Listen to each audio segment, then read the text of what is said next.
Olá! Hoje a gente vai mergulhar a fundo num tema, olha, fascinante: os dons espirituais na tradição cristã pentecostal. Um tema cheio de nuances. Muitas. E a nossa fonte é o capítulo 9 do livro Pneumatologia, de Gutierrez Siqueira. E a missão aqui é a seguinte: quando alguém fala dons espirituais, a gente logo pensa em algo dramático, milagroso. Exatamente. Mas e se a base de tudo for algo bem mais pé no chão? Sabe? Algo que acontece na cozinha da igreja ou numa planilha de organização. A fonte de hoje vira essa ideia de cabeça para baixo. Pois é. O autor propõe um mapa, um esquema que organiza o que pode parecer bem caótico. Em vez de uma lista única de poderes, ele apresenta um verdadeiro ecossistema de habilidades, de manifestações. Ecossistema, gostei. E o ponto de partida que ele escolhe é, como você disse, o mais inesperado. Mas talvez seja o mais fundamental de todos. É isso. Ele começa não com o espetacular, mas com o essencial. Os chamados dons de serviço, que são baseados na lista do livro de Romanos. Exatamente. E quando eu li essa primeira lista, minha reação foi: ué, eles não soam muito espirituais.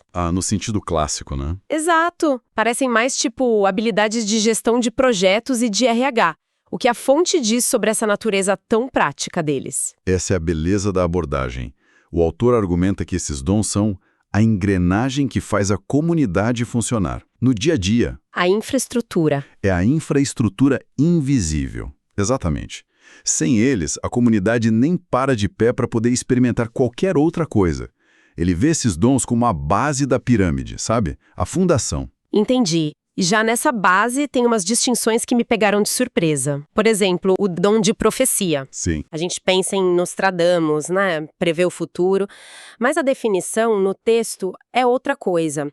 É tipo a capacidade de falar palavras de conforto, de encorajamento numa situação presente. Uma revelação que só Deus poderia dar. Isso, a partir dessa revelação.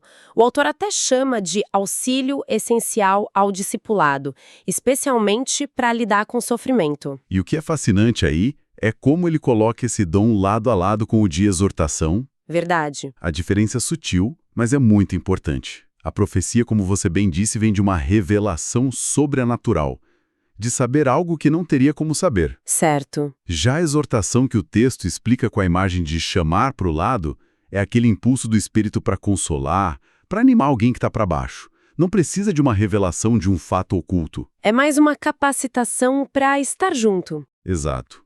É uma capacitação espiritual para estar junto e levantar o outro. Os dois são ferramentas de cuidado, mas com mecanismos diferentes. Isso faz muito sentido. É como ter ferramentas diferentes para necessidades diferentes. E falando em distinções, outra que me chamou a atenção foi a que a fonte faz entre o dom de ministério ou diaconia e o de misericórdia. Oh, essa é poderosa.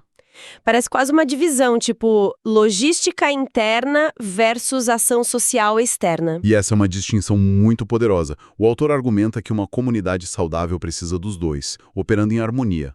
O ministério, a diaconia, é o servir às mesas, como o texto bíblico fala. Organizar o evento, recepcionar as pessoas. E isso, cuidar do espaço físico, é o cuidado para dentro com os domésticos da fé. É a manutenção da casa. Exato. A logística interna. Já a misericórdia, essa o autor joga para fora dos muros. Totalmente. A definição que ele usa é bem ampla. Assistência social, desenvolvimento comunitário, busca por justiça social. Ele conecta isso direto com a missão de Jesus. Sim, e essa conexão é o pulo do gato. A fonte argumenta que o mesmo espírito que capacita alguém a organizar o café da manhã na igreja, capacita outra pessoa a lutar por equidade e reconciliação na cidade. Isso expande radicalmente o nosso conceito de dom espiritual, né? Demais. Deixa de ser algo que só acontece dentro do culto e passa a ser uma força que atua na praça pública, no campo social. Mostra que não adianta ter uma ação social incrível se a casa está desorganizada, e vice-versa. Entendi. Um equilíbrio. O autor vê os dons como a garantia do equilíbrio dessa missão dupla. Puxa, isso é muito forte. E os outros dons dessa lista seguem essa linha bem prática, né? O ensino, que é a transmissão da doutrina, o repartir, que é basicamente a generosidade. Ajudar financeiramente, né? Isso. E até o dom de presidência, que é a administração, e o texto faz questão de dizer que não é só para pastores ou líderes oficiais. É para qualquer pessoa chamada para organizar e proteger a comunidade. É a ideia de que a boa gestão, o planejamento, o cuidado com os recursos, tudo isso é uma capacitação espiritual. Não é menos santo do que os dons mais, digamos, espetaculares. É parte vital desse ecossistema. Ok, então essa base sólida de serviço e organização é a fundação. Mas, ao mesmo tempo, a gente sabe que a tradição pentecostal é muito conhecida por manifestações mais Visíveis. mais pontuais. Como a fonte conecta essas duas realidades? Exatamente aí que entra a segunda categoria que o autor explora, a lista de 1 Coríntios 12. Ele não a apresenta como algo separado ou mais importante. É uma outra camada. É outra camada da ação do Espírito. Se os dons de serviço são o motor que mantém o carro andando de forma constante, esses dons espirituais são como o turbo. Sabe? São intervenções mais pontuais, muitas vezes mais espetaculares, para momentos específicos. Gostei da analogia. Vamos analisar isso. A fonte começa com duas coisas que parecem parecidas, mas não são. Palavra de sabedoria e palavra de ciência. Certo. A palavra de sabedoria não é sobre ser um gênio filosófico. O texto diz que é uma fala prática, pontual, que resolve um problema específico e complexo. O exemplo clássico é a decisão no Concílio de Jerusalém. Onde eles dizem, pareceu bem ao Espírito Santo e a nós. É isso. Exato. É uma solução que traz paz e direção. É uma sabedoria para resolver o problema ali na hora, sabe? Bem pé no chão. Já a palavra de ciência, ou de conhecimento, tem outra função. O autor descreve como a revelação de um fato oculto. Algo que precisa vir à luz. Isso. O exemplo usado é o de Pedro sabendo da mentira de Ananias e Safira sobre o dinheiro da venda. A função não é dar direção, mas expor a verdade. Então, uma é para guiar e a outra é para revelar. Entendi.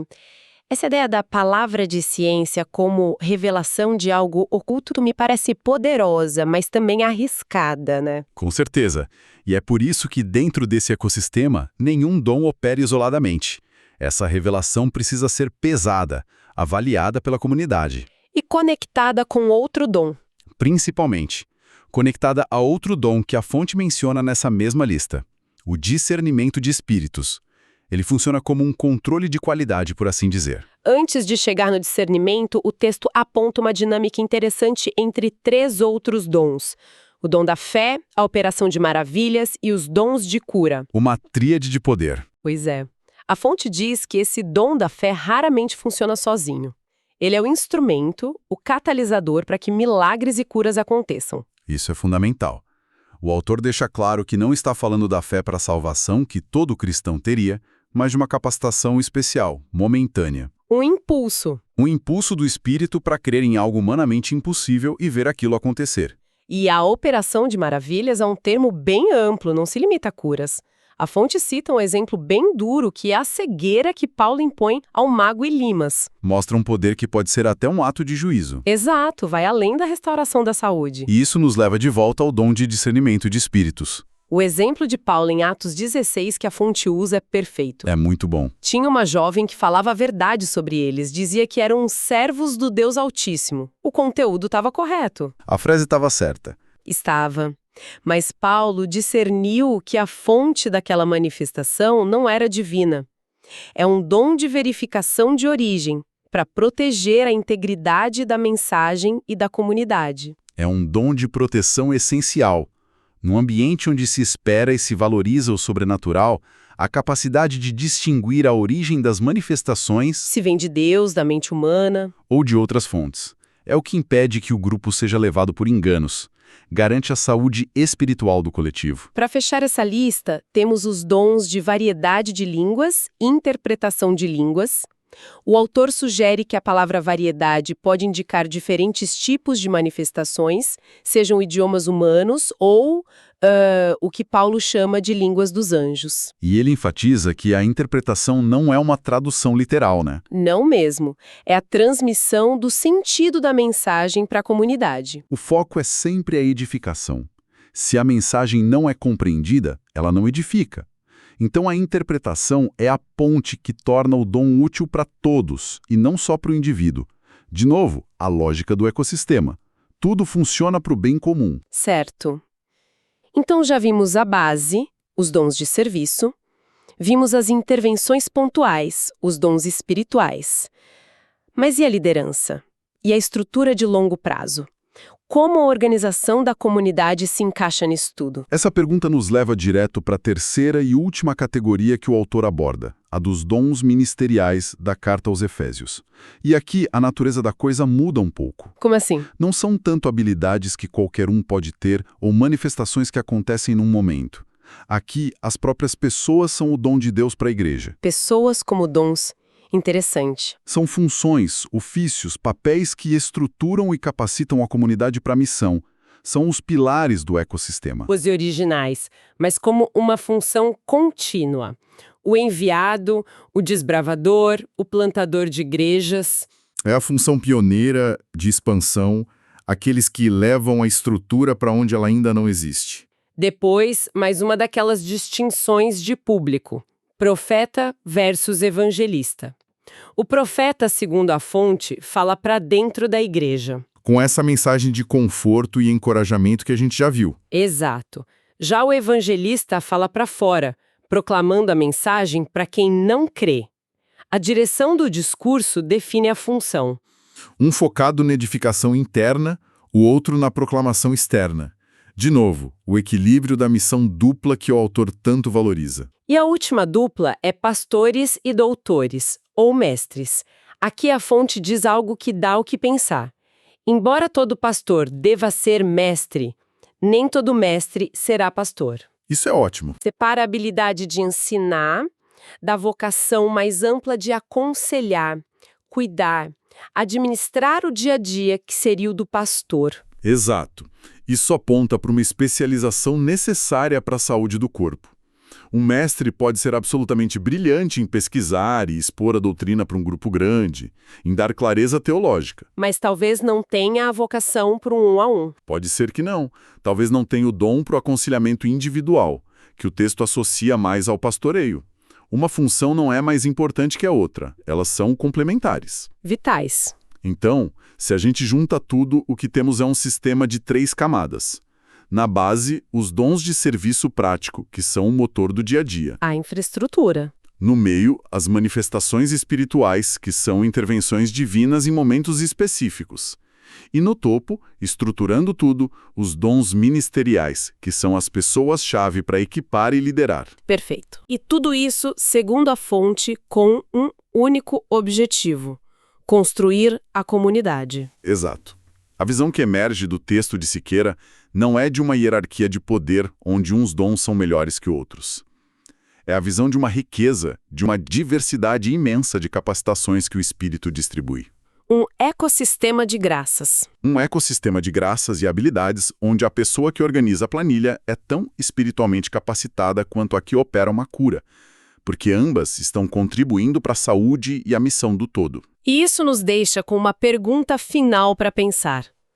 Considerando esses papéis e habilidades tão bem definidos, que vão desde organizar um evento até manifestações sobrenaturais, fica a pergunta: como uma comunidade ou organização, seja ela religiosa ou não, poderia se transformar se tentasse conscientemente identificar e capacitar o dom único de cada membro para o bem comum?